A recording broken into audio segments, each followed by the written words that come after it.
Hello everyone. Today we are going to discuss about context sensitive grammar.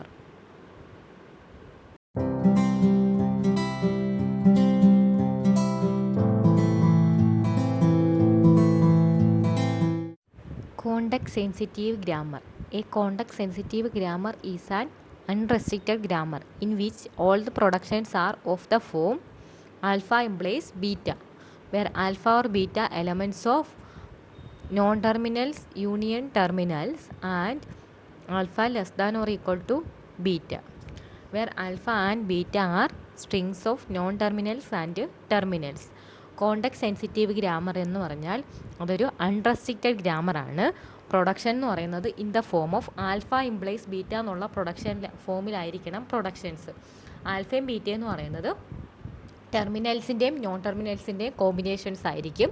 But length of alpha എന്ന് പറയുന്നത് എപ്പോഴും ബീറ്റയെക്കാളും less ആയിരിക്കണം. ഇതാണ് context sensitive grammar.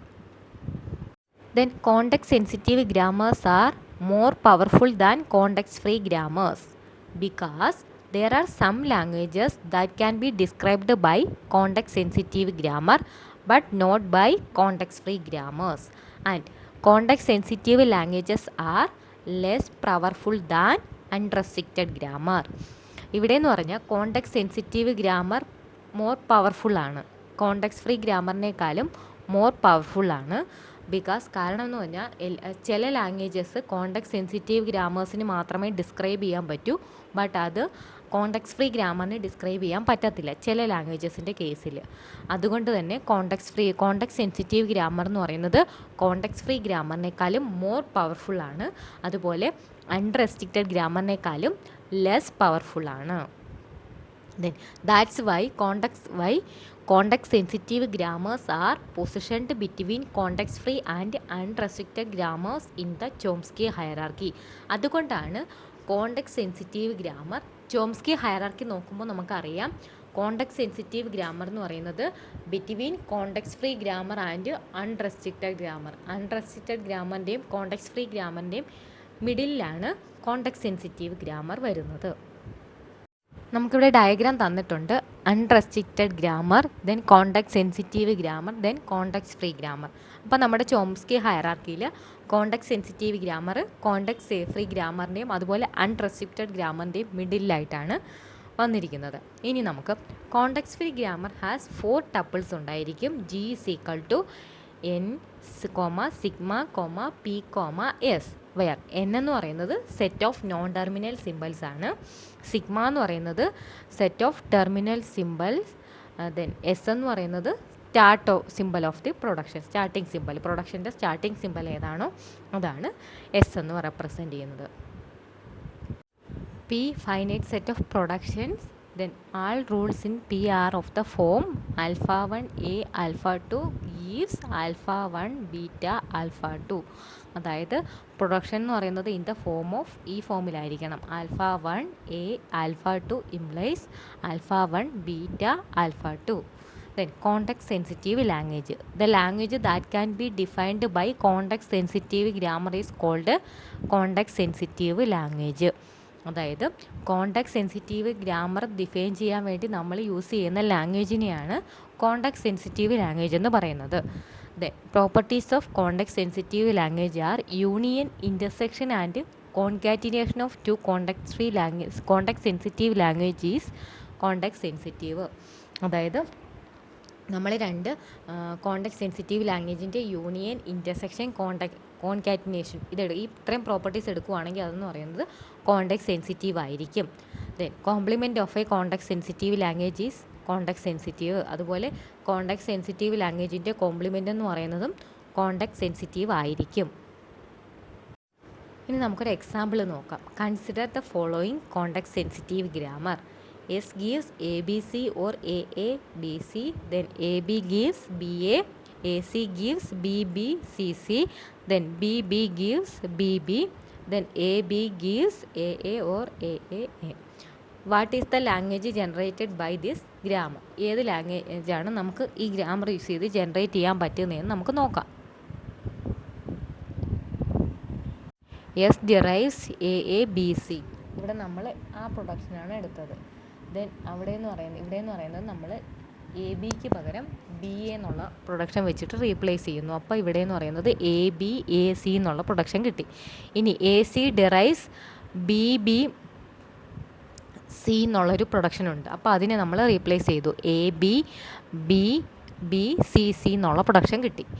ഇനി നമുക്ക് B B derives capital B B എന്നൊരു production ഉണ്ട്. അപ്പോൾ അത് വെച്ചിട്ട് നമ്മൾ റീപ്ലേസ് ചെയ്തു. അപ്പോൾ നമ്മുടെ ഫോർത്ത് സ്റ്റെപ്പിലെന്ന് പറയുന്നത് A B B B C C എന്നുള്ള ഇത്രയും പ്രൊഡക്ഷൻസ് കിട്ടും. A B derives A A A A എന്നുള്ള പ്രൊഡക്ഷൻ വെച്ചിട്ട് റീപ്ലേസ് ചെയ്തു. അപ്പോൾ അത്രയും കിട്ടി. ഇനി നമുക്ക് A B derives B A.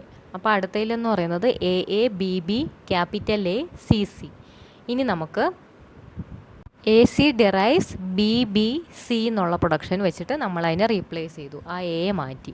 ഇനി നമുക്ക് ക്യാപിറ്റൽ ബി ആണ് മാറ്റേണ്ടത്. അപ്പോൾ ക്യാപിറ്റൽ ബി എ മാറ്റാൻ വേണ്ടിയിട്ട് B B derives capital B B എന്നുള്ള പ്രൊഡക്ഷൻ വെച്ചിട്ട് റീപ്ലേസ് ചെയ്തു. ഇനി നമ്മുടെ ഇപ്പോഴത്തെ പ്രൊഡക്ഷൻ എന്ന് പറയുന്നത് A A B capital B small B B C C C. Then B B derives A A. അങ്ങനെ നമ്മുടെ പ്രൊഡക്ഷൻ അവസാനത്തെ ലാംഗ്വേജ് എന്ന് പറയുന്നത് A A A B B B C C C. ഇങ്ങനെ നമുക്കൊരു സ്ട്രിങ് കിട്ടി. ഇനി നമുക്ക് ഈ സ്ട്രിങ് നോക്കിയാൽ അറിയാം ഇവിടെ എന്ന് പറയുന്നത് എയുടെയും ബിയുടെയും സിയുടെയും നമ്പർ എന്ന് പറയുന്നത് സെയിം ആയിരിക്കും. അപ്പം ഇതിന് വേണ്ടിയിട്ടുള്ള ലാംഗ്വേജ് എന്ന് പറയുന്നത് a raise to n b raise to n c raise to n such that n greater than or equal to 1. അതായത് ഇവിടെ എന്ന് പറയുന്നത് നമ്മൾ മാക്സിമം നോൺ ടെർമിനൽസിനെ അവോയ്ഡ് ചെയ്ത് അവസാനം ടെർമിനൽസ് മാത്രമുള്ള അങ്ങനെയാണല്ലോ നമുക്ക് സ്ട്രിങ്സ് കിട്ടുന്നത്. അപ്പോൾ അതിന് വേണ്ടിയിട്ട് ആ ഫോമിലേക്ക് കൊണ്ടുവരാനായിട്ട് ഓരോ പ്രൊഡക്ഷനെ നമ്മൾ റീപ്ലേസ് ചെയ്ത് വരുമ്പോൾ നമുക്ക് അവസാനം ഒരു സ്ട്രിങ് കിട്ടും. ആ സ്ട്രിങ്ങിനകത്ത് നമുക്ക് മനസ്സിലാക്കാം ഏത് ലാംഗ്വേജാണ് ജനറേറ്റ് ചെയ്യുന്നതെന്ന്. അങ്ങനെ ഈ ഒരു സ്ട്രിങ് ഒന്ന് മനസ്സിലായില്ലെങ്കിൽ നമുക്ക് വേറൊരു രീതിയിൽ അടുത്ത പ്രൊഡക്ഷൻ റീപ്ലേസ് ചെയ്തിട്ട് നമുക്ക് പല പല സ്ട്രിങ്സ് നോക്കുമ്പോൾ തന്നെ നമുക്ക് മനസ്സിലാക്കും അതിൻ്റെ ലാംഗ്വേജ് എങ്ങനെയായിരിക്കും വരുന്നതെന്ന്. Context sensitive languages are closed under union, intersection, complement, concatenation, clean closure, reversal. ഇത്രയും പ്രോപ്പർട്ടീസിന് കോണ്ടെക്സ്റ്റ് സെൻസിറ്റീവ് ലാംഗ്വേജ് ക്ലോസ്ഡ് ആണ്. Unrestricted grammar. This is type 0 grammar generally used to generate recursively enumerable languages. Unrestricted grammar എന്ന് പറയുന്നത് type 0 ഗ്രാമറാണ്. ഇത് മെയിനായിട്ടും generate ചെയ്യുന്നത് recursively enumerable languages ആണ്. Then it is called unrestricted because no other restriction in made on these except each of their left hand sides being non empty. ഇതെന്ന് പറയുന്നത് unrestricted ആണ്. അൺറെസ്ട്രിക്റ്റഡ് മീൻസ് റെസ്ട്രിക്ഷൻസ് ഒന്നുമില്ല. But ഒരു condition എന്ന് പറയുന്നത് left hand side empty ആകാൻ പാടില്ല. The left hand side of the rules can contain terminal and non-terminal, but the condition is at least one of them must be non-terminal. Left hand സൈഡിലെന്ന് പറയുന്നത് non ടെർമിനലും ടെർമിനലും ഉണ്ടായിരിക്കണം. But condition എന്ന് പറയുന്നത് minimum ഒരെണ്ണം എന്ന് പറയുന്നത് അറ്റ്ലീസ്റ്റ് വൺ ഓഫ് ദം എന്ന് പറയുന്നത് നോൺ ടെർമിനൽ ആയിരിക്കണം. അല്ലെങ്കിൽ ഏതെങ്കിലും ഒരെണ്ണം എന്ന് പറയുന്നത് ഒരു സിമ്പിൾ നോൺ ടെർമിനൽ ആയിരിക്കണം. ഇതാണ് അൺറെസ്ട്രിക്റ്റഡ് ഗ്രാമറിൻ്റെ condition. The unrestricted grammar is 4 tuple. ഇവിടെയും നമുക്ക് നേരത്തെ പറഞ്ഞ പോലെ 4 tuples ഉണ്ട്. G is equal to n, sigma, p, s. n means a finite set of non-terminal symbols or variables. n എന്ന് പറയുന്നത് ഫൈനൈറ്റ് സെറ്റ് ആയിട്ടുള്ള നോൺ ടെർമിനൽസ് അല്ലെങ്കിൽ വേരിയബിൾസ് ആയിരിക്കും. ദെൻ സിഗ്മ എന്ന് പറയുന്നത് it is A set of terminal symbols or alphabet of the language being described.